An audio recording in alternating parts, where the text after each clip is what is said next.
Hello प्यारे बच्चों, कैसे हो आप लोग। मैं कपिल चौधरी आप सभी का स्वागत करता हूं अपने यूट्यूब चैनल इंस्पायरल स्टडी में। बच्चों आज काफ़ी बढ़िया वाला टॉपिक पढ़ेंगे आज हम। ठीक है, बढ़िया वाला कौन सा?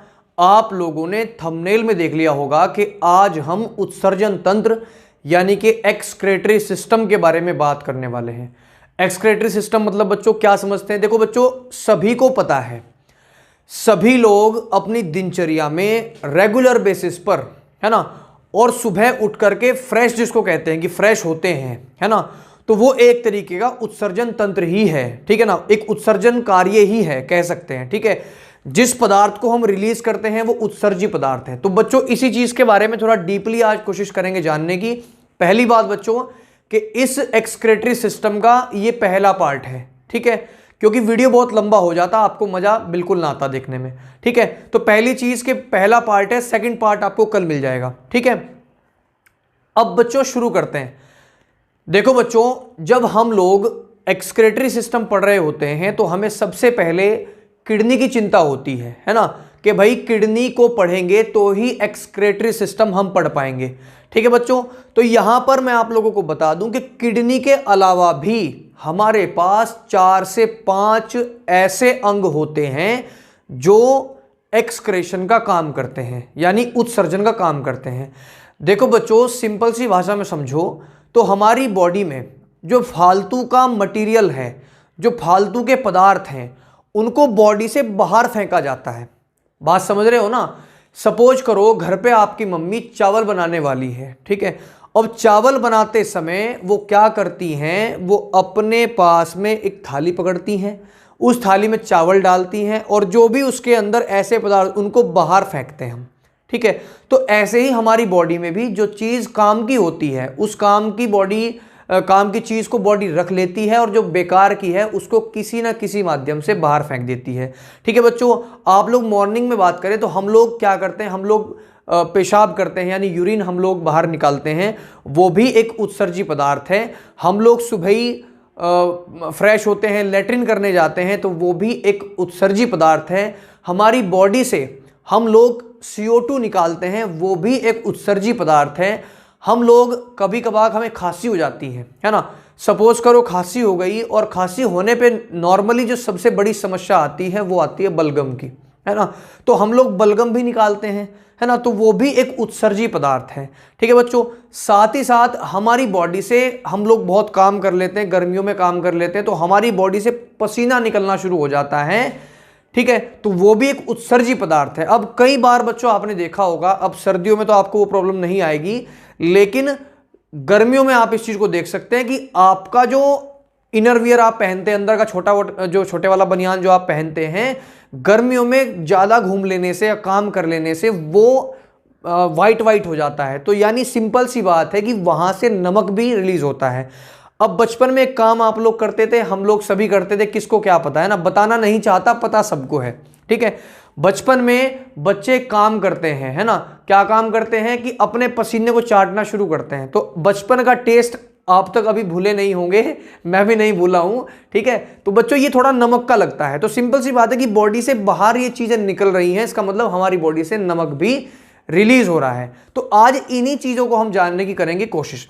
आज का हमारा मेन पर्पस है किडनी। ठीक है, किडनी के अंदर की चीजें हम अगले पार्ट में जानने की करेंगे कोशिश। ठीक है बच्चों, तो देसी क्लास में अब हम शुरू कर लेते हैं, इंट्रोडक्शन खत्म और हमारा टॉपिक शुरू। पहली बात बच्चों, एक्सक्रेटरी सिस्टम इसको कहा जाता है, यानी उत्सर्जन तंत्र। देखो बच्चों, एक्सक्रेट करना क्या होता है? बॉडी से कोई चीज बाहर निकालना। ठीक है, बॉडी में फालतू की चीज नहीं रखनी चाहिए, बाहर निकाल देनी चाहिए। ठीक है, उसके बाद में तंत्र किसे कहते हैं? तंत्र जिसमें बहुत सारी चीजें इन्वॉल्व हो, बहुत सारे ऑर्गन्स इन्वॉल्व हो या बहुत सारी सेल्स इन्वॉल्व हो, किसी भी तरीके से आप समझ सकते हैं। तंत्र दो या दो से ज्यादा चीजों को मिला करके बनता है। ठीक, अब बच्चों तंत्र की मैं बात करूं, सबसे पहले हम लोग क्या करते हैं, हम लोग वो जान लेते हैं कि हमारा जो उत्सर्जन हो रहा है वो क्या है। सपोज करो बच्चों, आपकी मम्मी थाली में चावल लिए बैठी है। ठीक है, उन चावल में कंकर पत्थर भी मिल जाते हैं, उन चावल में कई बार कीड़े भी मिल जाते हैं, छोटे छोटे, आपने देखे होंगे, है ना, जब चावल बहुत दिन के हो जाते हैं। तो हम लोग क्या करते हैं, हम लोग उसको निकालते हैं, है ना, उसको निकालते हैं। तो बच्चों जिस प्रक्रिया से हम उसको निकाल रहे हैं वो तो है उत्सर्जन की प्रक्रिया, यानी एक्सक्रेशन की प्रक्रिया, समझ गए? यानी जिस प्रक्रिया से हम उन चावलों के अंदर से जो मटेरियल निकाल रहे हैं, बाहर फेंक रहे हैं, उसको कहते हैं उत्सर्जन की प्रक्रिया। ठीक है बच्चों। दूसरे नंबर पे जिस चीज को हम निकाल के बाहर फेंक रहे हैं उस चीज को कहते हैं उत्सर्जी पदार्थ यानी एक्सक्रेटरी मटेरियल। ठीक है बच्चों। और जिस सिस्टम से हम कर रहे हैं उसको काम, मतलब हाथ लेके जा रहे हैं, उसको उठा रहे हैं, उसको फेंक रहे हैं, यानी इसमें क्या है, एक हमारा दिमाग चल रहा है कि ये ओहो ये कीड़ा है, इसको निकालना है बाहर। ठीक है, दिमाग भी चल रहा है, आंखें भी चल रही हैं, हाथ भी चल रहा है। ठीक है ना, तो पूरा सिस्टम मिलकर काम कर रहा है। तो ऐसे ही हमारा ये सिस्टम भी काम करता है। तो पहली बात बच्चों जान लेते हैं, देखो जो किडनी होती है वो मुख्य अंग होता है, मुख्य उत्सर्जी अंग, यानी हमारी बॉडी में सबसे मेन जो अंग होता है, उत्सर्जी अंग होता है, उसको हम कहते हैं किडनी। अब किडनी को आप हिंदी में वृक्क कह सकते हैं, वृक्क। ठीक है, वृक्क कह सकते हैं, या फिर आप इसको गुर्दा भी कह सकते हैं, लेकिन गुर्दा जो है हिंदी का शब्द नहीं है। ठीक है, ये उर्दू भाषा से आया हुआ है। अब बच्चों सुनो, मेरे यहां पे मेरे पास पहले किडनी है। अब किडनी क्या काम करती है सुन लो। किडनी पेशाब बनाने का कार्य करती है ना, पेशाब बना रही है वो, यानी यूरिन बना रही है। अब बच्चों मैं आप लोगों को बता दूं कि किडनी जब यूरिन बनाती है तो पहली बात तो ये समझ लो कि यूरिन बनता कैसे है। देखो यूरिन नाम से ही पता चल रहा है कि यूरिया से यूरिन बना है, समझ गए? यानी यूरिया से क्या बना है, यूरिन बना है, समझ गए? यानी यूरिया से मूत्र बना है, समझो बात को। ठीक है, अब बच्चों ये यूरिया कहां से आया, तो इस यूरिया को जानने के लिए हमें पहले लीवर के पास आना पड़ेगा। देखो हमारे पास जो अपशिष्ट पदार्थ बनता है, उत्सर्जी पदार्थ बनता है, वो होता है NH3 यानी अमोनिया। ठीक है, अब अमोनिया बहुत ज्यादा खतरनाक हो सकता है हमारी बॉडी के लिए, तो ये लीवर क्या करता है, इस अमोनिया को यूरिया में कन्वर्ट कर देता है, बदल देता है कुछ समय के लिए। ठीक है, 2 या 3 घंटे, 1-2 घंटे के लिए बदल देता है। ठीक है, तो यहां पर ये यूरिन बन गया आपका। अब किडनी को जान लो बेटा, किडनी की जो आपकी वेट होती है वो 130 से लेके 160 ग्राम मेल बॉडी में होती है ना। यानी अगर हम मेल हैं तो हमारे अंदर 130 से लेके 160 ग्राम आपका वेट होता है, बात समझ गए? उसके बाद फीमेल की बात करें तो 110 से लेके 150 ग्राम वेट होता है फीमेल में। अब बच्चों ऑन एन एवरेज लेकर के चलें। एवरेज का मतलब अगर आपको पूछा जाए कि वृक्क का भार कितना होता है, किडनी का भार कितना होता है, तो आप ऑन एन एवरेज लगा के आएंगे 140 ग्राम। कितना लगा के आएंगे? 140 ग्राम। बात समझ गए? अब ये किडनी जो है 10 सेंटीमीटर लंबी होती है, बात समझ गए? कोई बात नहीं, ठीक है। 5 से 6 सेंटीमीटर चौड़ी होती है, चौड़ा होता है इसका आकार है, और 2 से 5 सेंटीमीटर मोटा होता है। ठीक है, तो कभी कभार ये क्वेश्चन भी पूछ लिया जाता है कि किडनी का जो साइज है वो मतलब लंबाई कितनी है, मोटाई कितनी है, चौड़ाई कितनी है, तो ये आप लोग बता दीजिएगा। ठीक है बच्चों, अब आते हैं, देखो किडनी का काम क्या है, पेशाब बनाना है। ठीक है, किडनी का काम फिल्ट्रेशन करना भी है ना, फिल्टर करते हैं हम। देखो किडनी जो है ना, किडनी आप लोगों ने सुना होगा, जैसे हमारे गांव में 1 अप्रैल में अभी आने वाली एक फसल है, हम लोगों ने गेहूं बो रखे हैं, है ना, अनाज बो रखे हैं। तो अनाज जब बोते हैं, वो जब मतलब पक जाते हैं, तो पक जाने पर हम अपने खेत में ही एक थ्रेसिंग मशीन देखी होगी आपने निकालने वाली, है ना। बहुत बच्चे समझ लेंगे लाण काटने की मशीन, समझ गए? लाण काटने की मशीन, उसको थ्रेसिंग मशीन कहते हैं। ठीक है, तो लाण काटने की मशीन का पूरा काम करती है ये, है ना, उस पर बेस्ड है। मैं आपको बताऊंगा किस तरीके से बेस्ड है, समझ के चलो आप। ठीक है, तो बच्चों दूसरी जो चीज है, यानी पहला जो सिक्रेशन होता है पेशाब का होता है हमारी बॉडी के अंदर से। दूसरा क्या होता है, आपकी लीवर जो है वो अमोनिया को यूरिया में परिवर्तित कर देती है, चेंज कर देती है कुछ समय के लिए। ठीक है, कुछ समय के लिए। उसके बाद बच्चों हमारे पास तीसरा जो ऑर्गन आता है वो है बड़ी आंत, यानी लार्ज इंटेस्टाइन। एक बात बताओ, जब हम खाना खा रहे थे, खाना खाने पर हम लोग स्मॉल इंटेस्टाइन में डाइजेशन कर रहे थे, कंप्लीट डाइजेशन, और उसके बाद खाना जा रहा था लार्ज इंटेस्टाइन में। बच्चों ये सारी प्रक्रिया आपको पाचन तंत्र वाली वीडियो में मिलेगी। पाचन तंत्र की वीडियो मैं आप लोगों को पहले प्रोवाइड कर चुका हूं, वहां पे आप देख सकते हैं पाचन तंत्र क्या होता है, वहां से आप जान पाएंगे। लिंक मैं डिस्क्रिप्शन में दे दूंगा आपको। ठीक है, तो बच्चों लार्ज इंटेस्टाइन के पास जब खाना पहुंच रहा होता है तो वो अनडाइजेस्टेड फूड यानी कि अधपचा भोजन पहुंच रहा होता है। ठीक है, तो बच्चों वहां से जो लार्ज इंटेस्टाइन है, लार्ज इंटेस्टाइन अनडाइजेस्टेड फूड को रिलीज करती है, तो इसलिए ये भी एक एक्सक्रेटरी मटेरियल है। ठीक है, जिसको हम क्या कहते हैं, एक्सक्रेटरी ऑर्गन कह सकते हैं। ठीक है, नंबर 4 बच्चों लंग्स, फेफड़े। लंग्स को फेफड़े कहते हैं, ठीक है। अब फेफड़े का काम होता है CO2 को रिलीज करना। देखो हम जो सांस ले रहे हैं ना, सांस ले रहे हैं और फिर छोड़ रहे हैं, तो छोड़ रहे हैं क्या, CO2। तो CO2 हमारे लिए फालतू का प्रोडक्ट है, तो इसको रिलीज कर रहे हैं, तो इसका मतलब CO2 जो है वो एक एक्सक्रीटरी प्रोडक्ट है। क्लियर। नंबर दूसरा, भाप। अब सर्दी चल रही है, अब सर्दियों में आपने अभी 2-4 दिन पहले देखा होगा कि बहुत ज़्यादा सर्दी थी, तो उसमें क्या होता था, हम लोग जब छोटे होते हैं तो ये प्रोसेस तब भी करते, कभी कभी बड़े हो जाते तो मस्ती तब भी चढ़ जाती है, हम करते हैं ऐसे करके, तो हमारे मुंह से क्या निकलती है, भाप निकलती है, ठीक है। तो वो भाप जो है वो वेपर ही है, तो ये वेपर भी हमारे जो मुख से निकल रहा है, ये भी एक्सक्रीटरी प्रोडक्ट ही है। उसके बाद बच्चों बलगम, मैंने अभी खांसी का एग्जाम्पल लिया था, ठीक है, खांसी का एग्जाम्पल लिया था, और खांसी का एग्जाम्पल लिया था उस टाइम पे आपको एक चीज बताई थी, बलगम। बच्चों कई बार क्या ऑब्वियसली होता है, अगर आपको खांसी होती है तो कई बार हम लोगों के मुंह से एक चीज निकलती है, इसको कहते हैं बलगम, ठीक है। अब बलगम निकालते रहते हैं तो जल्दी खांसी ठीक हो जाती है, लेकिन नहीं निकालते तो खांसी और बढ़ती रहती है। बात समझ में आ रही है, ठीक है। अब बच्चों ये समझ के चलो, जब हमारी बॉडी से ये रिलीज हो रहा है तो ये भी तो एक एक्सक्रीटरी प्रोडक्ट ही है। अब कई बार क्या करते हैं हम लोग, जो देख रहे होंगे आप हमारे आसपास में जो बड़े लोग होते हैं, फिर हम होते हैं जो बड़े बुजुर्ग भी हैं, हम भी हैं, छोटे लोग है ना, जो छोटों में आते हैं, छोटे में ही आते हैं, अभी इतनी ज़्यादा एज नहीं हुई है, ठीक है। तो वो क्या करते हैं, जब खांसी होती है तो धसका निकाल खकारते हैं ऐसे करके, ठीक है, तो वो क्या निकालते हैं, बलगम निकालते हैं। तो ये भी एक आपका क्या है, एक्सक्रीटरी प्रोडक्ट है। अब बच्चों एक चीज सुनो, एक चीज मोस्ट इंपॉर्टेंट सुनो, हम लोग जो प्रेशर देते हैं ऐसे करके ऐसे करके, वो प्रेशर कहां से आ रहा है, वो लंग्स उसको कर रहा है, क्योंकि लंग्स जो है वही हमारी मदद करता है इन सब चीजों को बाहर निकालने के लिए, ठीक है, क्योंकि उसे भी तो सुंदर वातावरण चाहिए।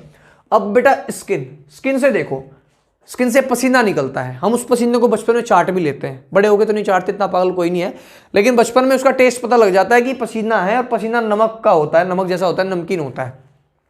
अब बच्चों एक चीज और देखो आप, कि जब पसीना निकलता है तो ये भी एक एक्सक्रीटरी प्रोडक्ट है, इसके अंदर नमक होता है, क्योंकि गर्मियों में कई बार देखा होगा कि पसीने में हमारे कपड़े जो है वाइट हो जाते हैं, ठीक है, तो वो हमारा क्या है, वो नमक ही है, NaCl है।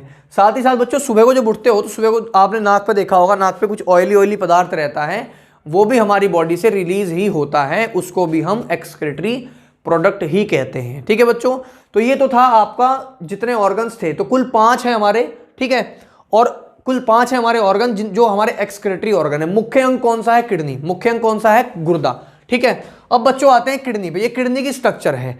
इस किडनी में मैं आपको बता दूं, देखो ये किडनी की नहीं, ये एक्सक्रीटरी सिस्टम की एक स्ट्रक्चर है, ठीक है, जिसमें 2 आपकी किडनी होती हैं, ये राइट वाली और ये लेफ्ट वाली, ऐसे देखो, ठीक है, ऐसे देखो, ये राइट वाली है और ये लेफ्ट वाली है, पता नहीं कैमरे में कैसा दिख रहा होगा, ठीक है। तो यहां 2 आपकी किडनीज होती हैं संख्या में। किडनी का भार कितना होता है, एक का 140 ग्राम, मेल में ज्यादा होता है, फीमेल में कम। यार ये फीमेल में सबसे ज्यादा कम क्यों होता है, हर चीज ही कम होती है, सारी चीज छोटी होती है इनके अंदर, चलो खैर कोई बात नहीं, अपना अपना शरीर का हिसाब है, ठीक है, बॉडी का हिसाब है अपना अपना। तो यहां पर बच्चों किडनी के ऊपर एक छोटी सी ग्रंथि लगी होती है, एड्रिनल ग्लैंड, अधिवृक्क ग्रंथि उसको कहते हैं, ठीक है, ये आपको ग्रंथि वाले चैप्टर में पढ़ाया जाएगा। तो यहां पर बच्चों ये जो चीजें हैं ये आपकी किडनीज हैं, इन किडनीज की स्ट्रक्चर ये होती है, अब मैंने एक किडनी आपको दिखा दी, ठीक है। अब इन किडनी से जो ट्यूब निकल के नीचे आ रही है उसको कहते हैं यूरेटर, यानी जो किडनी आप लोगों का यूरिन बना के भेज रही है वो डायरेक्ट हमारी बॉडी से बाहर नहीं निकलता, ठीक है, डायरेक्ट हमारी बॉडी से बाहर नहीं निकलता उसको।